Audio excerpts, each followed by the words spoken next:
extremely important that the focus of the antenatal care focuses on prevention of preterm labor. Because if we are able to early identify this malady or an occurrence of a preterm labor, we will definitely be able to reduce a huge quantum of the adverse perinatal outcomes contributed by this particular pathological phenomenon. Now, the predisposing factors which have been identified for preterm labor are the congenital uterine or cervical abnormalities, especially certain genetic predispositions, age, extremely young woman or an older woman, and African American and Asian races have been identified to be having these predisposing factors.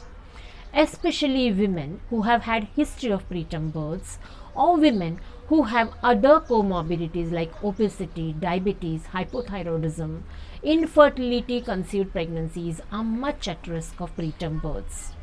Now, whenever there is an occurrence of uterine contractions before 37 weeks of gestation, this is called as preterm birth. And there are certain factors which precipitate this malady further. Dehydration in the mother, habitual abortions, heavy manual menial work, long travel to work, then even if she has undergone some surgery on her cervix in the past, history of genitourinary infections or chronic illnesses, especially respiratory tract infections, poor oral hygiene, history of induced abortions in the past, preterm births and unexplained intrauterine deaths, low socioeconomical conditions, maternal undernutrition. Now, most of these are quite modifiable actually if you look at, and if there has been inadequate pregnancy weight gain or excessive pregnancy weight gain, multiple gestations, inadequate and inefficient prenatal care, and that's extremely important, single parenthood, or if the woman is suffering from any social challenging stressful situation, smoking, substance abuse and chorioamnionitis have been identified to be precipitating factors of preterm births. Now, what happens and how do they present? There can be pervaginal bleeding, there can be passage of a mucoid plug, there can be an alteration in a vaginal discharge.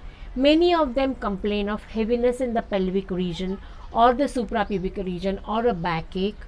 These are simple symptoms which should not be neglected or warded off and paid attention to, because these will be the early signs of preterm birth, wherein then you can make use of giving them antenatal steroids, tocolytics, which can effectively try to temporize that occurrence and take this pregnancy forwards. Vaginal spotting, menstrual like crampy pains, and sometimes even intestinal cramping. She may just say that I'm having loose motions. Pay attention, because this woman probably may land up in preterm birth.